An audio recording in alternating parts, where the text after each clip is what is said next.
Dad's dream to talk about his favorite team with the son of digging the stats.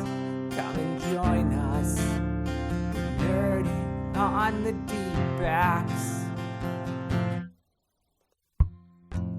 Hello! Welcome to Nerding on the Dbacks. That was a beautiful, hearty welcome. Appreciate you all tuning in. So, yeah, we are Nerding on the Dbacks, the best And only father-son baseball show in America. That's right. Not in Norway. That's one we haven't used yet, right? Yeah, we haven't used that one. Yeah, Norway. Hopefully. Norway. I wonder if they do some funky like winter baseball special thing in Norway. Seems like the kind of country or like area that would do that. You need to start adding countries to that. We need to just check them off. Yeah. Until we get through all 193 of them or whatever there is. Yep. So anyway, I'm Dad, aka Chris, and this is Son, a.k.a. not Chris, Phoenix. Yeah, Phoenix. That's what we call you. Some of us. Just the cool kids, right? I wish that I could be like the cool kids. All right. Speaking of singing, I did karaoke. That's right. Was that the first time that you ever did karaoke in public? In public? Like, I mean, I know we've done karaoke at parties, but is that the first time at like a public venue? Probably. I think so. That was pretty cool too. You did some really good songs. So anyway, let's start back at the beginning. We're going to rewind that quick. We're going to say, all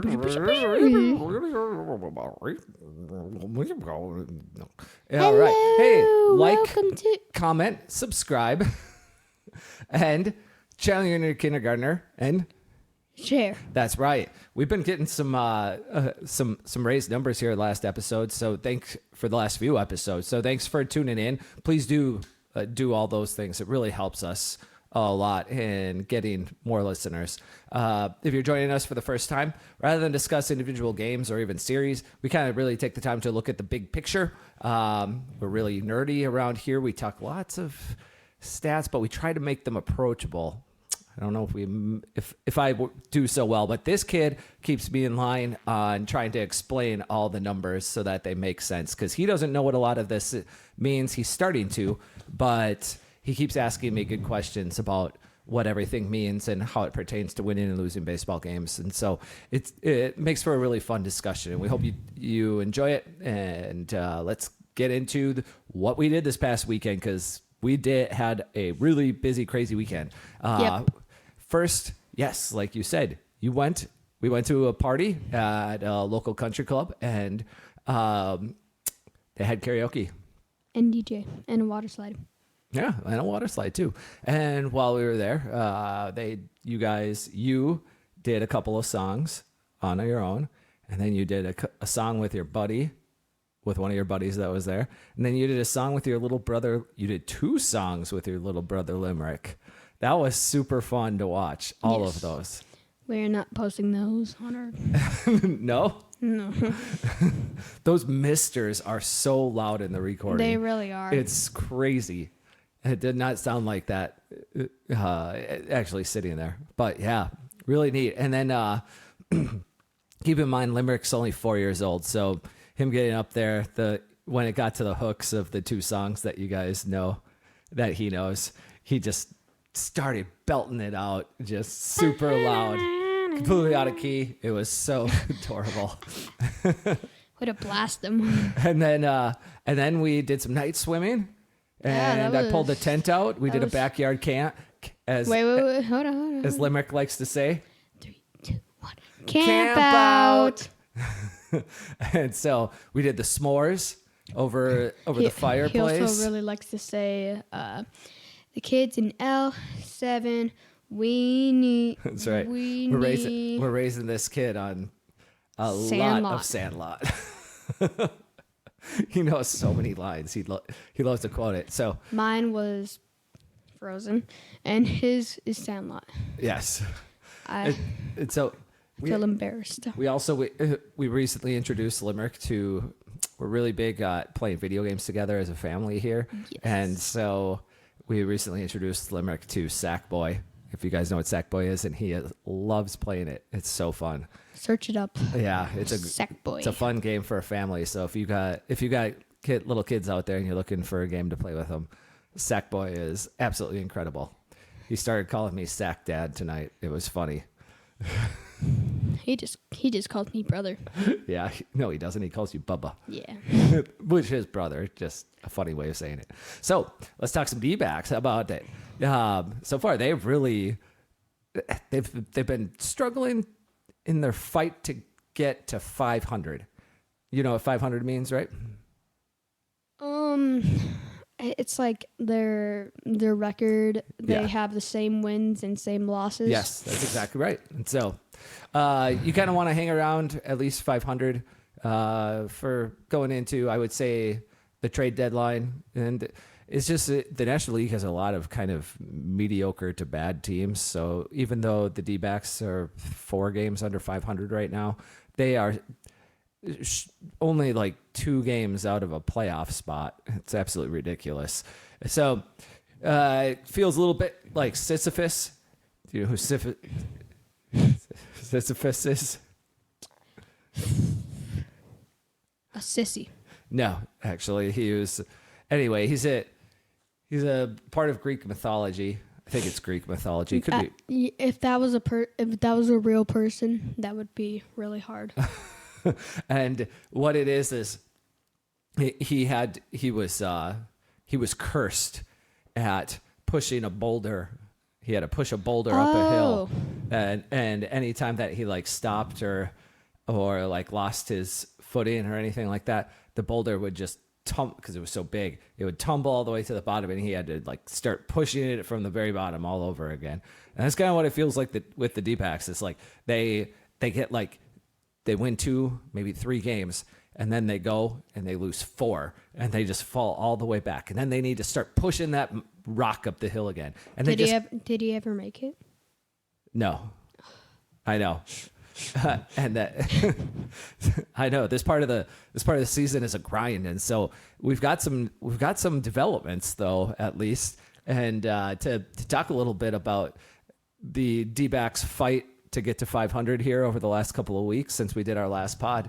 We're going to have Phoenix do his segment. What do we call it? Who's hot? Who's not? That's right. Segment. I think we need to get the organ running. We got to heat it up so that we can have Dun, it. dun, dun, dun, dun, dun. We could just have it doing the da-da-da-da-da-da. Who's hot, who's not segment. Yeah, here we go. I'm trying to pull this up, but I'm having a hard time finding. There we go. Just kidding. All right, so what do we start with? All right, we always start with who's hot. That's right. I said it's getting hot in here. Yeah. Had to cut that part out. So, let's see here. Who is hot over the last couple of weeks All right. has been helping the D-backs churn water here instead of sink? For the really hot guys, it is for the starting pitcher, Brandon Pfaadt. He pitched 18 games, 18 games? 18 innings pitched. I think it was probably 3. I think it was 3 starts. You got to cut that in the recording. Anyways, Brandon. We don't cut. I love that. That's so funny. All right, Brandon Pfaadt. All right, Brandon Pfaadt, 18 innings pitched. 8, yeah. And 13 runs and 13 earnings. So many. I think this kind of goes to the point of why the D-backs are just churning water. And, I mean, if this is their best pitcher, which is he's probably right up there for the last 2 weeks, it's a rough 2 weeks of games. The reason I put him up there because he has 18 strikeouts 4 walks and 4 home runs. I know that's like kind of not good, but the only reason I just put him up there because he has 18 strikeouts. He had the most innings pitched, so I feel like that's hard too. Yeah. He's probably been the only. He's probably He's so far ahead of all the other starters in innings pitched per start. So, yeah. So, and the Fott game was mostly just one kind of big blow up on him. The other 2 starts, they weren't great, but they weren't quite that awful. All right. So for the relief pitcher, Justin Martinez, 9 innings pitched, no runs. He has 10 strikeouts. He's walked 4 batters and no home runs. So hit on him. None, huh? Nope. Not a single one. Yeah, Justin Martinez. What did I say? Like, what was it? Probably about 6 weeks ago. Hello, welcome to Nerd on the Dbacks. Yeah, about Justin Martinez. He'd be really, really good. I said he's probably already the best relief pitcher in the D-backs bullpen. Same thing. And that was 6 weeks ago, and he has done nothing but reinforce that idea. He is absolutely. I don't even think there's a probably about it anymore. He has almost as many innings pitched as Ryan Thompson, and he has nearly half the ERA of Ryan Thompson. He's given up half a run per 9 innings pitched right now, Justin Martinez. Unreal. The kid is so good. It's so awesome. That Crazy. All he's done so well. So, for the hot hitters, we got Blaze Alexander. His OPS is 841 OPS. This date is from our last recap, so May 21st, I think it was, to modern day. To today, yeah. Yeah, to the 10th. My mom's June birthday 10th. week. Blaze had, I said, 841 OPS. He has 35 plate appearances, 2 doubles, 1 walk, 4 runs, 3 RBIs, and 1 stolen base. Just 1 stolen base. No, I'm kidding. That's good. Yeah. It's a good week. Yeah. Yeah. Blaze has been awesome. He's turned it back on. He's kind of showing that maybe his early season success that he had. And then he kind of, there was came out on obviously in spring training on absolute fire for the first 4 weeks of the season on absolute fire. And then he just went cold as ice. And it's kind of one of those things that I feel like he got enough plate appearances that the league got a little bit of a book on him. They made an adjustment. All the pitchers started pitching him a certain way.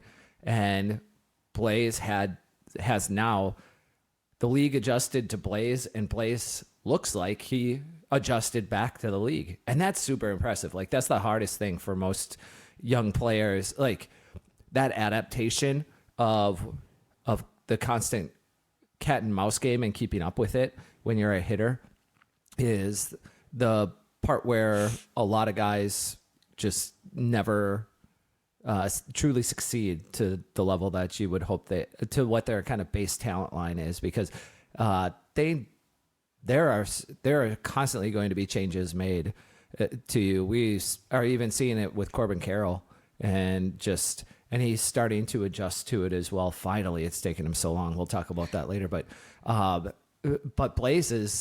Blaze came out on fire, went ice cold when the league made the adjustment. He's made the adjustment back. That's so promising for his future as a Major League Baseball player that he made the adjustment back already in pretty quick, short order. And he looks locked in at the plate right now. It's awesome. I agree. All right, so for my second hot hitter, it's Randall Grichuk. He has an 8.821 OPS. He has 25 plate appearances, which is a little low, but I just thought he could make this list. He has 1 double, He's walked 3 times, 2 runs and 2 RBIs. Yeah. Yeah. A little low, like you said, on plate appearances. You mentioned when we were just quick were previewing this, Pavin Smith is 1 dot in it, but he only had 19 plate appearances. Yeah, Pavin Smith had been on fire, and he got some rough news today, which we'll talk about later as well. Ooh, But I haven't heard about this news. All right, so let's move on to the Ice Babies. yeah, the Ice Babies.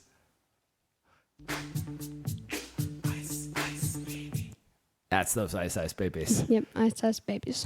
All right.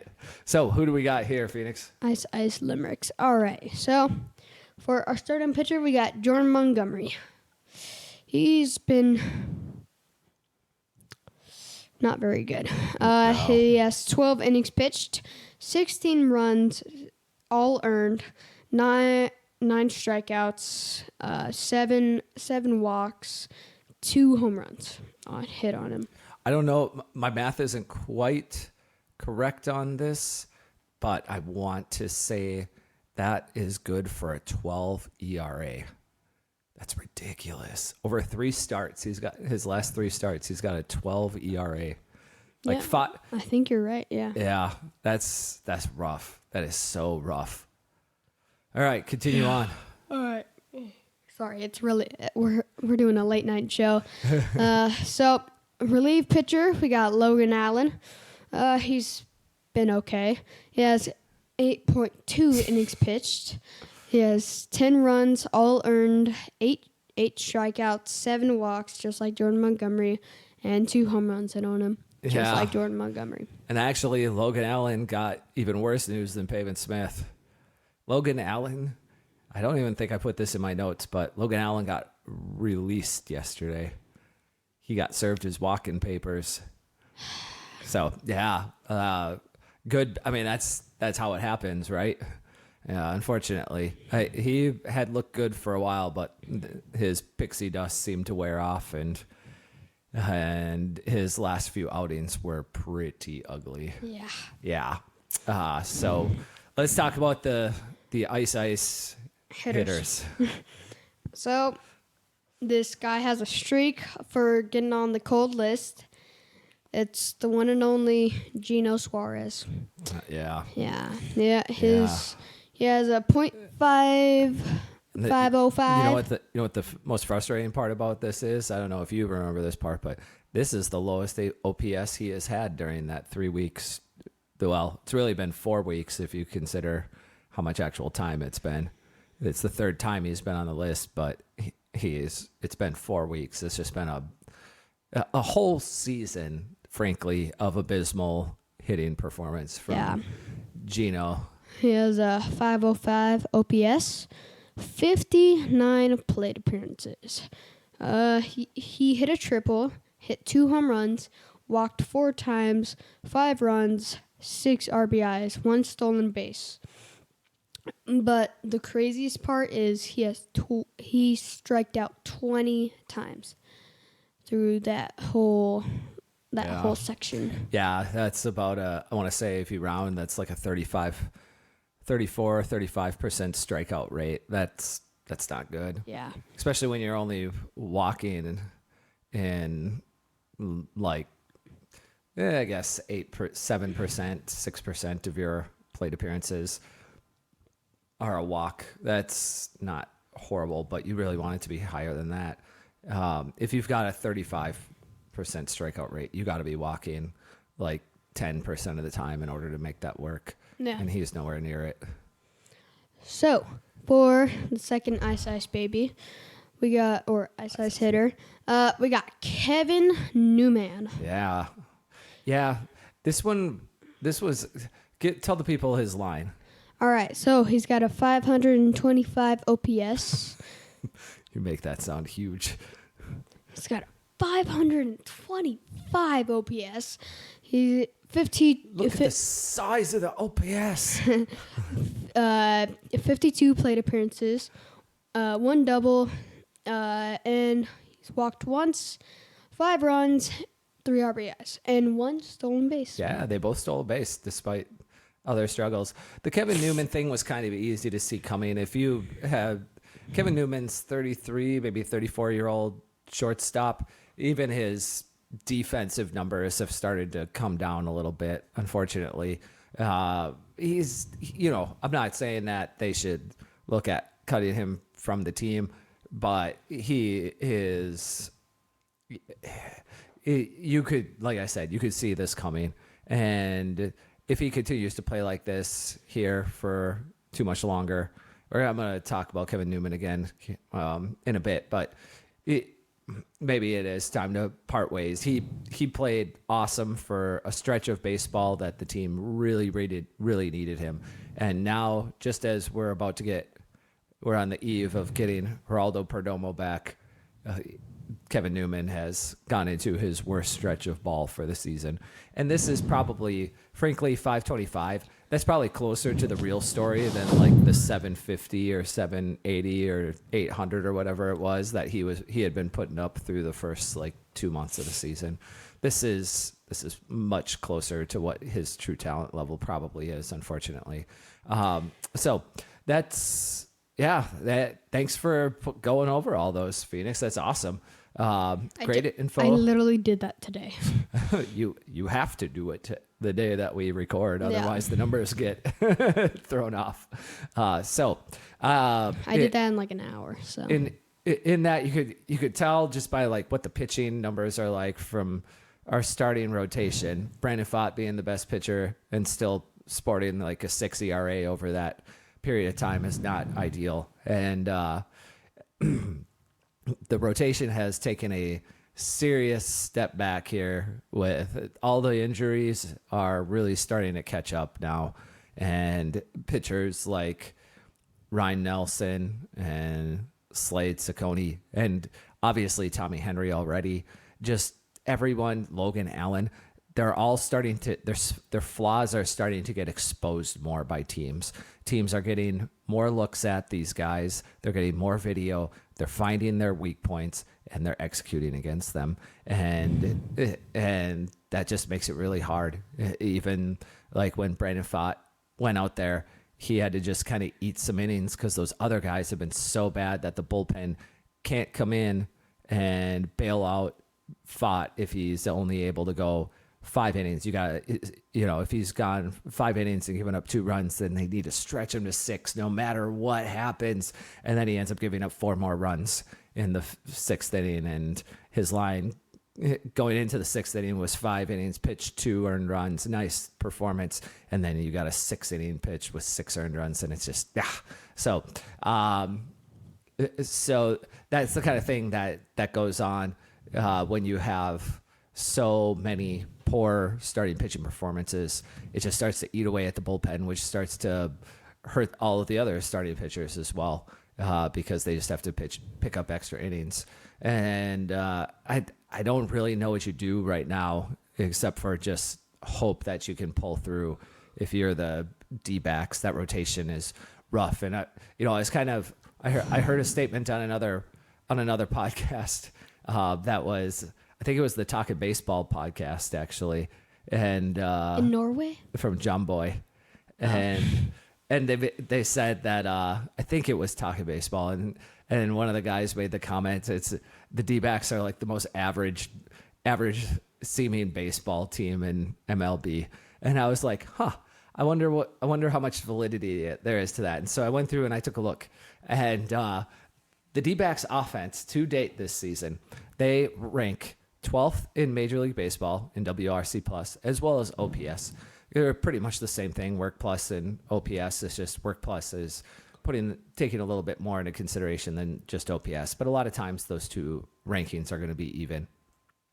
They are 9th in runs scored, but that so much of that damage was done against lefties or really, really bad lefties early in the season, particularly lefties that pitch for the Colorado Rockies. And so I just don't know how much stock I can put into them being the 9th best scoring team in Major League Baseball. They do still hit lefties really well. They're absolutely like a top 5 lefty hitting team in Major League Baseball. But man, they struggle so hard against right-handed pitching. So hard. It's so rough. They're a top 5 offense against lefties, and they're a bottom 5 offense against righties. Like, that is the difference in disparity that this team is bringing to the plate. On defense, their FRV. I don't think I've ever brought up FRV before. And no, so I've never heard you say that. What does that mean? Yeah, so FRV is kind of a newish metric that Baseball Savant has put out. And what it is it used to just be outs above average, and they still have outs above average, but outs above average just recorded basically how many balls they got to, if that makes sense, what their range was, more or less. And that's what outs above average was. It was kind of working on range. And now with FRV, they've incorporated last year, was it a couple years ago? I think it was just last year, maybe 2 years ago, they introduced thrown ball velocity for infielders. And they had it for outfielders before that, and then they started doing infielders as well. And now that they have that... What about for catchers? Throw it, yes. Yep.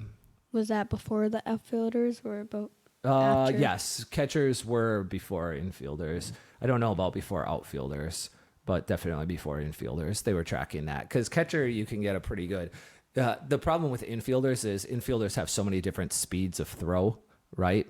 They had a hard time figuring out how to best put a number metric that was usable outside of just the hardest throws that players made. And so, but still, we did have hard throws. So FRV now incorporates how good of a throwing arm an infielder has. It's not just their range. And so FRV, they are ranked 3rd. For example, I believe they're ranked number 1 in outs above average, but they're on StatCast, but they're ranked 3rd in FRV because they don't have awesome throwing arms in their infield for the most part. They're kind of average to slightly below average throwing arms in their infield. And, to be honest, Christian Walker is probably responsible for one of those, maybe both. He had a rough week. We'll talk about that too. But so their defense, they're ranked number 3 in FRV, which is really good, but they're ranked 19th in DRS. And what is DRS? So that's defensive runs saved. So StatCast does the FRV. Defensive runs saved is another tool called the Fielding Bible. And when they do year-end Gold Glove awards, they use FRV and DRS in an equation to find out who the best fielders are. And so I put on there a composite. If you beat those two in the middle, they're at 11th, pretty close to average. Keep in mind 15th, 16th. That's literally average. That's the middle of the league. And so their rotation, their Sierra is 20, their xFIP, they're ranked 21. Their FIP 19th, their ERA is ranked 26th. And if you look at what's under the hood, they're ranked 27th in strikeout rate and 20th in home run rate. It really all makes sense. When you are taking starts from Merrill Kelly, Eduardo Rodriguez, and Zach Gallen, and you are giving them to Tommy Henry, Slade Ciccone, Ryan Nelson, and a diminished version of Jordan Montgomery, who's pitched all season with a massive and concerning drop in his pitch velocity. Yeah. It's awful. He is getting smashed so hard, and it's all because I don't know what happened to his arm, but man, he's still down 1.5 miles on average for his fastball. Like he was already, if you're throwing 96 and you lose 1.5 miles, you're going to become less effective, no matter how hard you throw. But when you are throwing 93 and you fall to 91.5 miles per hour, that's a lot bigger of a drop for that pitcher than going from 96 to 94.5. Yeah. And so that's so concerning, because there's almost nothing Jordan Montgomery or the D-backs can do if Jordan Montgomery just can't throw 94 miles per hour anymore, or whatever it is that he threw. I think it was 94, 93 point something. If he just can't throw that hard anymore, he's never going to be a good pitcher again. And that's super, super concerning. Thank goodness they only have him signed for 2 years. Unless he can pull out a knuckleball and just... Sure. Yeah, there's an idea. I like this.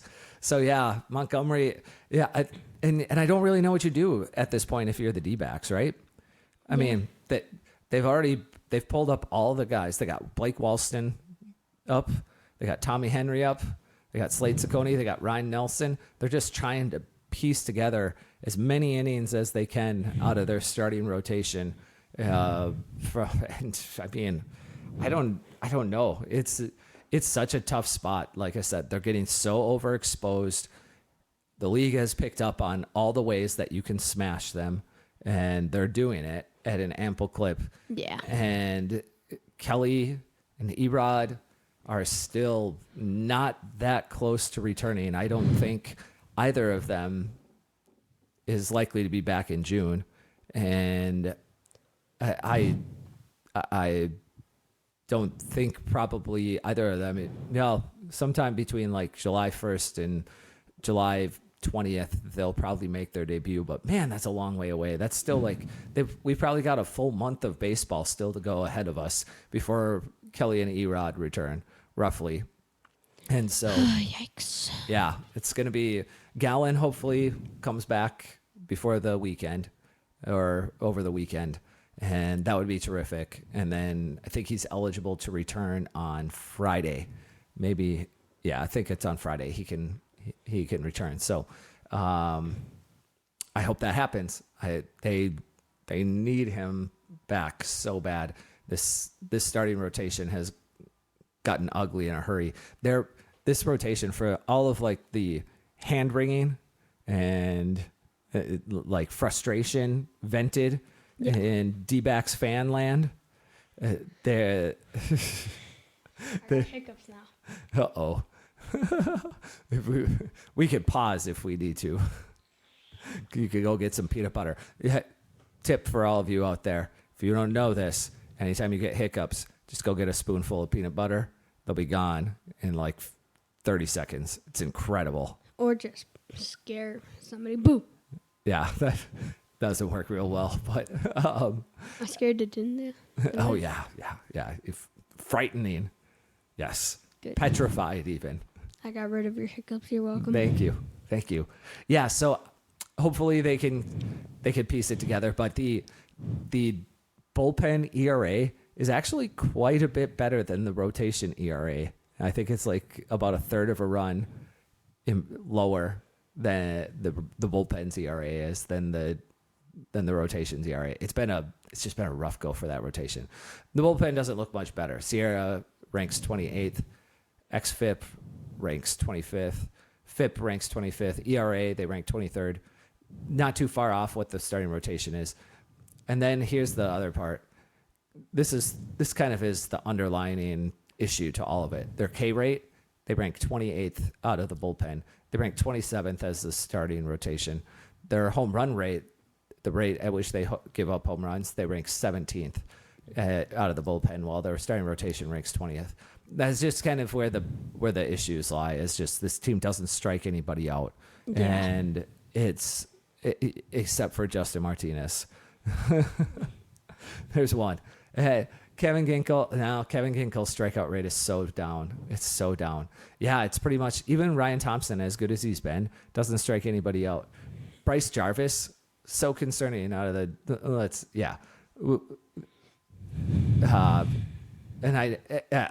here's another thing about the bullpen I hear a lot. But since Sewald came back and since they've had Sewald and Martinez in the bullpen, it's been so much better. Nope, it hasn't. It really hasn't.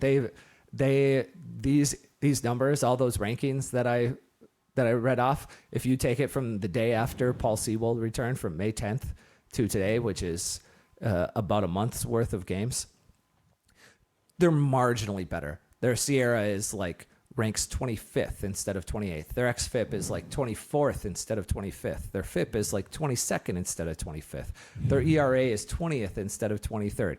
Yes, they have been better, but it's so small. Like that margin is not, they've not been a lot better. They do have 5 reliable pitchers now. So Sewald, Martinez, Thompson, Ginkel, Mantiply, right? Those 5? I would have put Martinez first. Well, sure. This is not in an order of how good they are. Just the 5 guys that are getting the job done. Even under the hood, their numbers are good. They've got a good FIP. They're bringing a solid ERA to the table. They look great. But after these 5, the drop-off in their bullpen for guys 6 through 8 goes from really good, really, really solid, to just probably shouldn't even be in Major League Baseball. Wow. Bad. Like, just horrific. So what this means is Sewald, Martinez, Thompson, Ginkel, Mantiply, what they're going to do is, if you've noticed, this is how it goes. When the Dbacks are trailing by just 1 run, it's tied, they're up by 1 to 4 runs. You're going to see Martinez, Thompson, Ginkel, Mantiply, and Sewald be the pitchers for those. Those are going to be the guys who come out of the bullpen when the D-backs have that kind of game going on. But if they end up getting down by 2 or more runs, a lot of times you're going to see those pitchers 6 through 8 come in. And that means when the D-backs are playing from behind, these 5 guys, when they're pitching, their ERA, I don't know this, but they're because putting together the numbers is kind of hard. But if you just take those 5 guys and just their numbers, you've got basically a bullpen of guys that is throwing about 2.5, 2.6 ERA baseball, which is incredible. Those 5 guys are shutting down teams late in games. It's allowing them to hold leads. And keep games close. If it is close already, keep it close. But if they fall behind, the D-backs basically are waving the white flag. They have almost no shot at coming back, because if those 5 guys are putting up an ERA of about 2.5, that means that their other pitchers, their other 6 through 8 relievers, are pretty much putting up about a 7 ERA when they're pitching. And they're just rotating through guys at this point. Matt Bowman's gone. They brought in Vieira. Vieira probably isn't long. They got rid of Logan Allen. They brought up Tommy Henry. Like, they're just churning. Bryce Jarvis has been a mainstay there in that 6 to 8 spot. But, I mean, Jarvis looks like he is I came up with this term earlier in my head while I was thinking about describing Jarvis, and Bryce Jarvis looks like a regression bomb just waiting to go off. He has been so lucky. He has pretty much as many strikeouts as walks so far on the season. Oh, wow. Out of the bullpen, and that he has kept his ERA at a respectable 3.9 is unlikely to continue. His underlying metrics, his Sierra, FIP, xFIP, expected ERA, all of them are up at like 5.5 or 6 runs per 9 innings. So he's just not. I don't think. Like I said, the regression bomb is going to go off, and it's going to be ugly when that happens. And so I don't know what to do there either.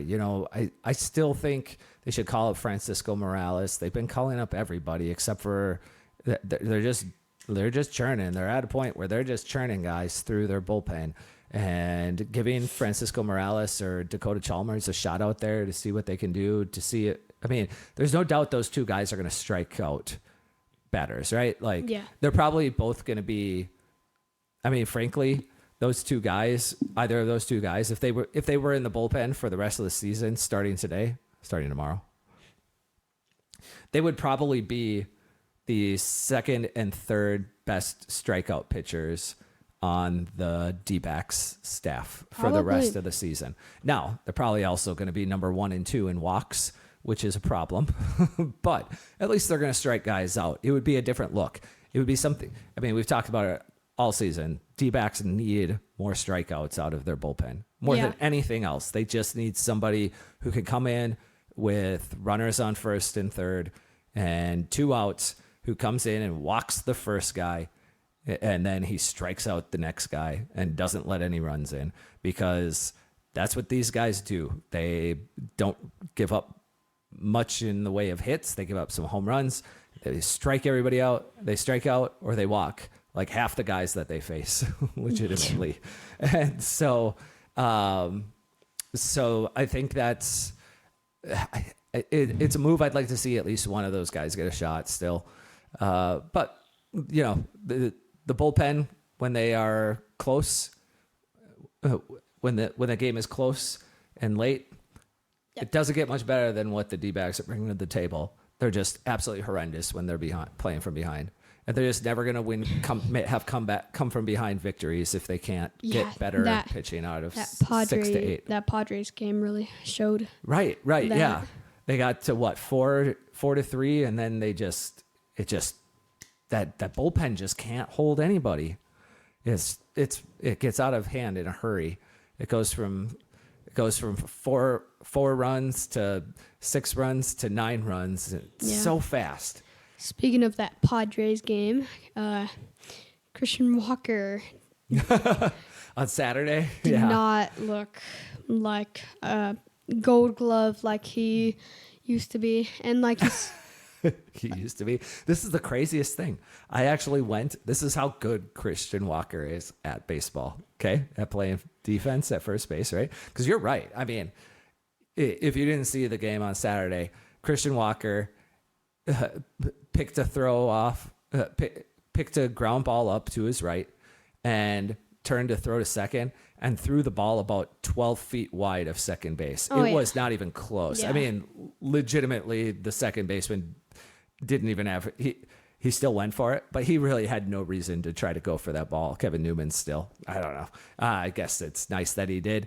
He needed 3 of him to reach that ball. and so and then there was later in the game, there was a pop fly just behind first base, and it literally clanked off of his glove. It just hit the inside of the glove, bounced right out, right onto the ground. Just crazy. Literally 2 plays that Christian Walker probably will never miss second base again in his entire career by more than 10 feet. And he's probably never done it before. And he probably will not drop another pop fly his entire career. And he probably had never done it before either, just at the MLB level. I'm referring to. You told me that in the pool. Yeah, I don't know this, but it's probably true. I'm not saying that Christian Walker hasn't made other throwing errors, but the level of just completely missing your fielder by so much. I mean, he pretty much threw a double right through the gap. It was insane. And he had such a terrible game.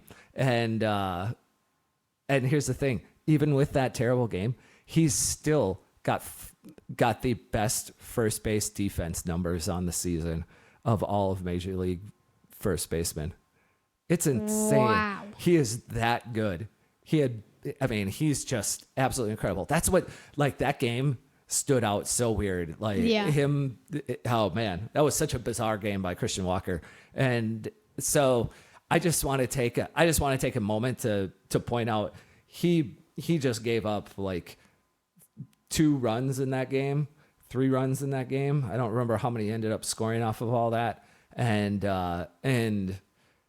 he definitely threw away an out, probably 2, and dropped another fly ball.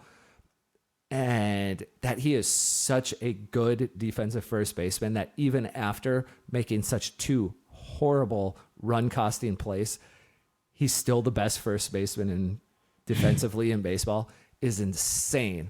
Man, is that guy a good defensive first baseman. It just was so out of character watching him make those plays. I don't think you've ever played Kahoot.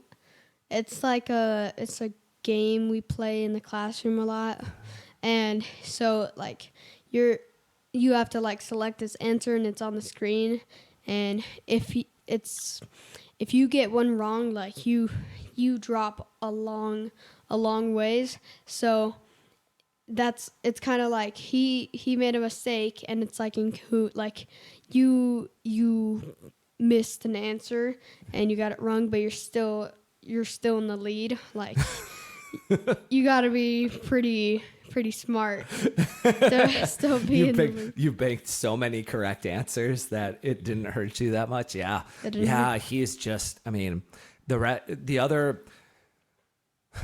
158 games that he plays at first base this season are going to be the most stellar first base work that you're going to see. And for one game in his career, he looked like he didn't even belong on a major league field. Yeah. It was remarkable. It stuck out so much. And I also want to talk about Corbin Carroll.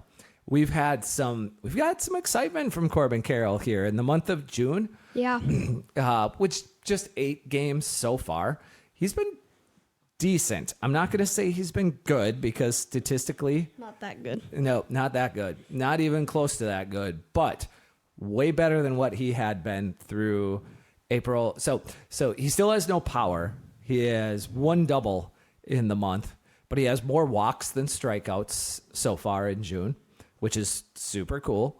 And especially when you're Corbin Carroll and you're as fast as him, that'll play. If he can just get to first base, he can get to second. Yeah. And so he's still, even in the month of June, just the month of June alone, over these 8 games where he's been hitting fairly well, just in June, he still hasn't even been a league average level competency hitter.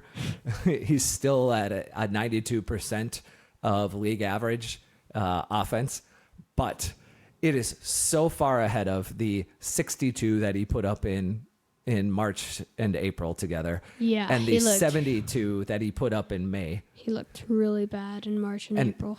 A 92 is just light years ahead. It's not even good, but it's a lot better than what it's been. And it's trending. And we talked about this back when, and he even talked about it. Like, we put up that graphic back in around like April 15th that was showing Baseball Savant's heat map for Corbin Carroll and his swings, and how it was obvious already then. He completely lost the ability to hit the high fastball. He just couldn't hit it. Just the entire high fastball zone was ice blue, just like zeros across the board. He can't hit anything. And he wasn't even that good at that pitch last year. It was certainly his weakness last season as well, but it wasn't inept. It was just run of the mill bad. He just kind of has a flat swing as things go, and hitting fastballs up in the zone when your swing is pretty flat is hard. A lot of times you swing underneath that ball and you pop it up. That's why we talked about Corbin on one episode. We talked about how he was fouling everything off, just up in the air, up in the air, up in the air, over and over. And it's because his swing is flat. And so he's correcting that a little bit. You can see that he's not swinging as flat. He's getting to more of those high fastballs. He's also getting more pitches over the middle that he is hitting well instead of mishitting. And that's probably been even a bigger difference maker so far, was just him hitting mistake pitches better than at least getting singles out of them.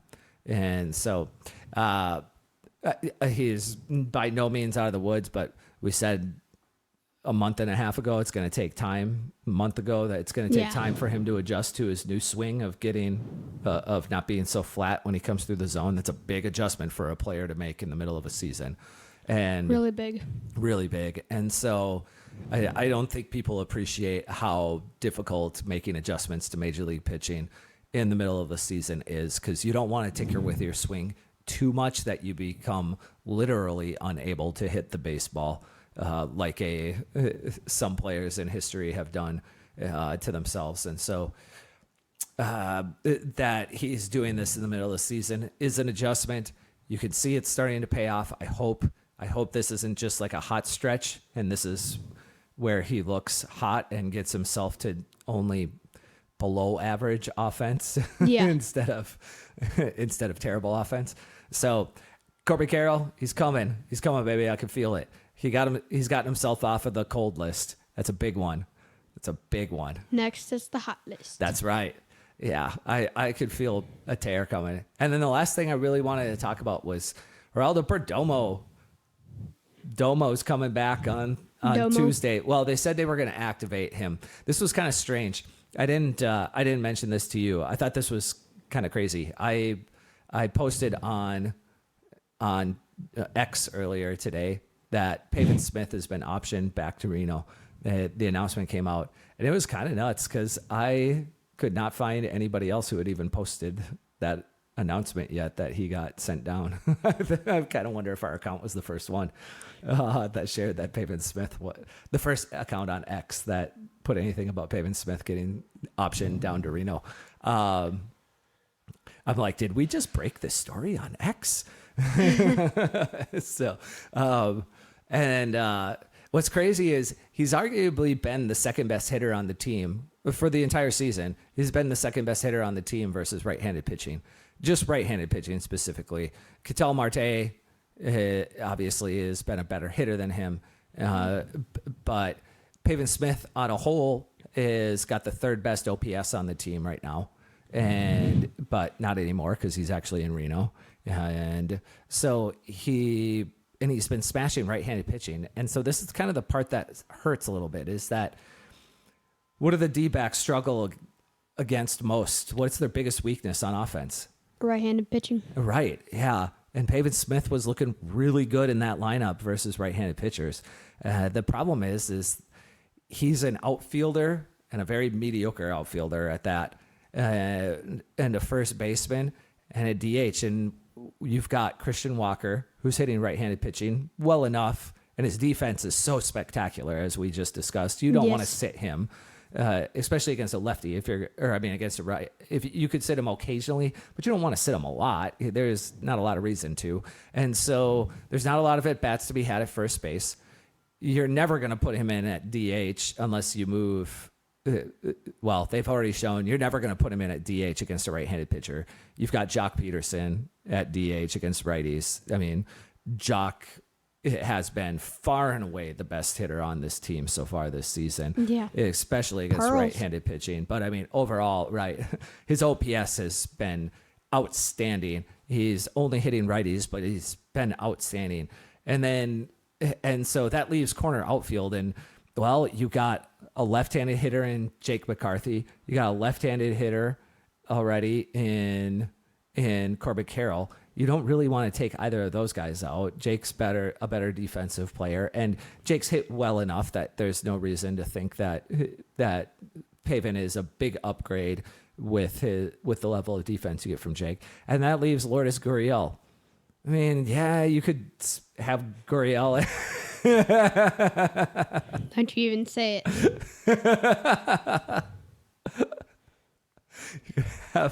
You could have them split sometime, but I mean, Gurriel it's just, I don't know where you fit. It's crazy because he's probably legitimately their second best hitter against right-handed pitching, right? Yeah. And I guess your best option, honestly, is to. It sucks. It's like, do you sit Jake McCarthy? Do you sit Lourdes Gurriel? Because you're not sitting. You're not sitting.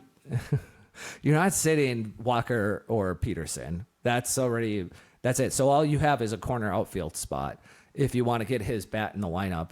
And yeah, it's a tough spot. It's just D-backs need, if Pavin Smith could play third base, he would be in the lineup every freaking day. Yeah.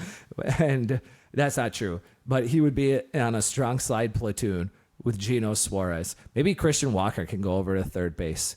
Throwing an idea out to you, Lavolo. Run with it. It's a terrible idea. Like he's watching us. Yeah, Tori and I go way back from our days in Minnesota together. Yeah, he's a Minnesota boy. Okay. I don't think you've ever seen him or met him in your life. That I don't need to. I got him to sign my baseball. That's true. You did meet him actually, so that you've got actually a leg up on me here.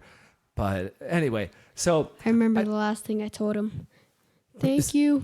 So to make room for Domo, Pavin Smith went down. I do think Pavin's performance probably gives the D-backs confidence to trade away Jake McCarthy, who definitely has more trade value than Pavin Smith does. And there was a rumor that came out that the D-backs and Phillies have had talks about trading Jake McCarthy over to the Phillies. And I love Jake McCarthy. I think he's a really, really terrific player. He reminds me a little bit of myself as a player, which is kind of funny. I mean, stylistically. And he doesn't have your hair. No, stylistically. Like Style. he's fast. He doesn't take. He's like the fastest guy on the team, He strikes out a lot. A lot of me. He doesn't strike out a lot. Yeah, but you do. Got him. I strike out probably more than I should, but I also lead the league in walks pretty much every season too. So I'm trading off. Well, and not so much anymore. No, but when I last played, I did. Time for softball. Yeah, baby. I'm considering it. I get recruited hard. It's really weird.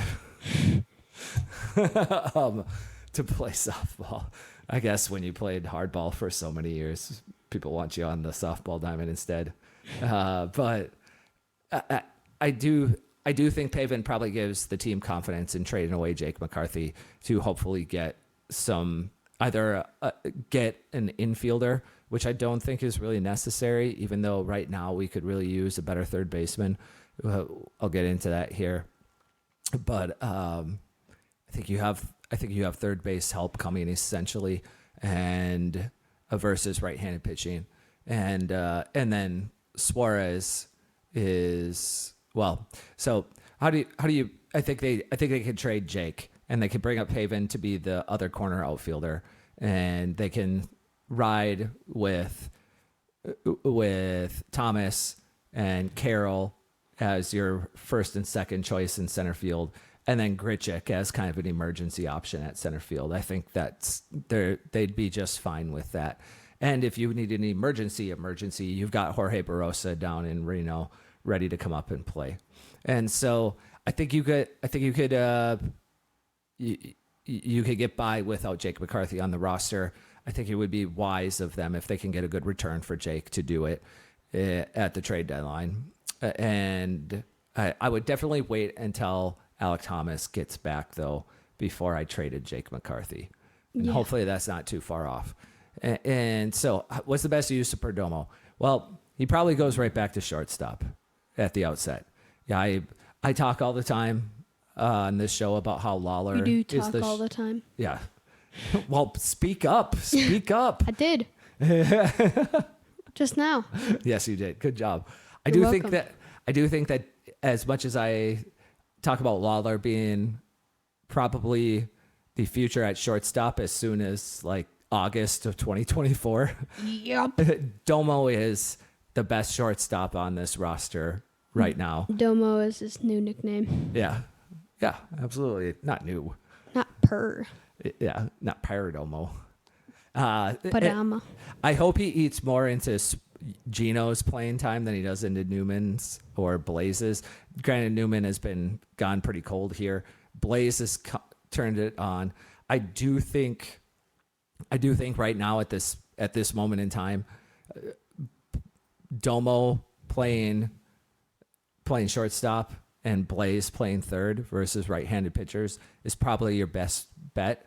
And then having Newman and Suarez and Blaze in some combination versus left-handed pitching and giving Domo those days off, at least at the outset, is probably the best way to go, because Domo hits right-handed pitching way better than he hits left-handed pitching. So much better. He swings the bat so much better versus right-handed pitching than left-handed pitching. And maybe that'll turn itself around, but so far in his short career, he has been so much more dominant against right-handed pitching, and has been, his defense isn't even good enough to keep him in the lineup versus lefties, frankly, so far. Where Newman is a right-handed batter and Suarez is a right-handed batter. Suarez isn't going to play shortstop, obviously, but and Alexander is a right-handed batter, and all of them can hit lefties just fine. Blaze is probably the best of all of them, but even Newman, as bad of a hitter as mediocre of a hitter as he has been all season, he has outright destroyed left-handed pitching comparatively. And so I'd still like to see him stay in the lineup for that. And I'd move Suarez primarily to a short side platoon player. That he's only in the lineup against lefties. Now, if Newman continues to struggle the way that he is, I could see an argument for keeping Suarez over Newman. Suarez's upside is probably still higher than that of Newman's. Suarez, I thought this was interesting. In 7 of his previous, this is talking about Gino, in 7 of his previous 8 full seasons, so we're taking out, just since he became a full-time starter, since Suarez became a full-time starter, and taking out the 2020 season. We don't want to count that because it was only 60 games long. If you take that out, 7 of his last 8 full seasons, he has been better, and in most cases, vastly better, like hugely better in the second half than in the first half. What would be like the first half and the second half? Usually the first half, they kind of. Sorry. I'm taking Fangraphs numbers here, but even by month, it works out the same way. By Fangraphs cuts it off at July 1st. July 1st is the start of the second half of the season. Okay. And so first half, second half, and so he has been just his entire career, he's been kind of a bad hitter for April, May, and June, his entire career. And then July, all of a sudden he starts to pick it up. He goes from being like a career OPS plus guy of about 85 in the first half, which is just nuts. Like he's got seasons where he has legitimately been this bad. He's got a couple of seasons in his history that he has been about as bad as he has played right now, hit so far this season right now. And in the second half of the season, he's been one of the 5 best hitters in all of Major League Baseball. Like, it is nuts. He is basically Lourdes Gurriel, but instead of like streakiness within a season, it's streakiness for season halves. And so I don't want to get rid of Suarez. I'd want to give him into July and see if this continues, like what has been his career norm of being bad in the first half and then being outlandishly good in the second half, and see if that pattern continues for 2024. And it sucks to sit through right now. I definitely wouldn't play him much until he starts to prove otherwise. I should say I wouldn't play him much against right-handed pitchers until he starts to prove himself a viable offensive force against left-handed pitchers first, because he's always smashed in the second half of the season. He's always smashed lefties, and so I would have him prove that he could start to hit lefties first before I started to expand his role. And they don't owe Suarez anything beyond this season, and there's no reason that they can't take that course of action and go with. I don't know that Kevin Newman would be a better option than Suarez at third base. I don't know that Blaze Alexander would. Blaze's defense might just not be good enough to handle third base. I don't know. I still think Blaze is probably the best option at third base versus right-handed pitching. And it's what I would probably start to work Blaze in there regularly. Personally, is what I'd like to see. And then, like I said, Domo at shortstop versus all right-handed pitchers. And then Newman and Blaze splitting shortstop versus lefties. And and that's how I would do it. I expect Domo probably will actually end up just pretty much playing most days. When he does sit, it will probably be against a lefty. He probably will sit against lefties like every other lefty instead of every lefty. But Lawler is not too far behind him, so we'll see what we could do. We may actually be able to turn shortstop. I mean, Newman's been awesome. For the month of May, Newman was absolutely fantastic. He played out of his mind. It was one of the best months of baseball he's had in years of his career. Probably in 3-4 seasons of playing ball. That's probably the best month that he's had on both sides of the ball. So he definitely stepped up huge when the D-backs needed it. Almost to the point that I don't know. You kind of don't want to dump him because, man, did he keep your team afloat for a while there. He was single-handedly winning baseball games. It was pretty rad. Yeah. He became the talk of MLB for like a week and a half. He was playing so well. So, yeah, that's it. But Domo, excited to see Domo back in the lineup and having some steady shortstop play again. And those vibes are going to be outrageous Tuesday night. These vibes. That's right. So, what are you most excited for, Phoenix, in the next week or so of ball? I'm excited for the Corbin Carroll comeback. Me too. That's my answer. And I want to see Brandon Pfaadt get his game back online. Because, man, was that kid just carving up lineups for the first 2 months of the season. Yeah. He was tearing it up. He was legitimately the D-backs. He had a legitimate argument at being the D-backs' best pitcher through the first 2 months of the season. And man, he has really dropped the ball the last few outings, especially the last 2 outings. It's primarily been the last 2 outings. He's gotten ripped up. And so, yeah, I hope that he can pull that together. I also hope that Monty's velo gets back up. I hope that he gets his velo for the last half dozen seasons. I hope he just gets his fastball back to 94 or 93, 94, 90, 94-ish. Something. He's been just shy of 94 for his career on average. He's kind of sat between 93.5 and 94 for the most part, and he's down at like 92, 91.8 or something like that right now. I mean, he can't make he legitimately isn't even a major league starter if he can't throw at least 93. I mean, he has to. He has to. I mean, he doesn't have that good of stuff. So, yeah, I hope he can. I want to see it. I'm most concerned about that one because guys don't usually just take a tick up in velocity in the middle of a season. Yeah. That's super unusual. Once a pitcher gets out of April, if his velo hasn't already taken the jump that you were hoping for out of spring training, they usually don't get it. That's so concerning with Montgomery. It concerns me both for him and the D-backs. Yeah. So, all right. Well, what else do you want to say, Phoenix? Like, comment, subscribe, channel your kindergartner, and Share. Yep. And good night. Or It's going to be morning when you hear this. well, good night, good morning, Thanks. good afternoon. Thank you so much for listening, guys. Really do appreciate it. Hope you'll Yep. keep tuning in. Hope you will share with your friends. Please, the greatest compliment that you can give us is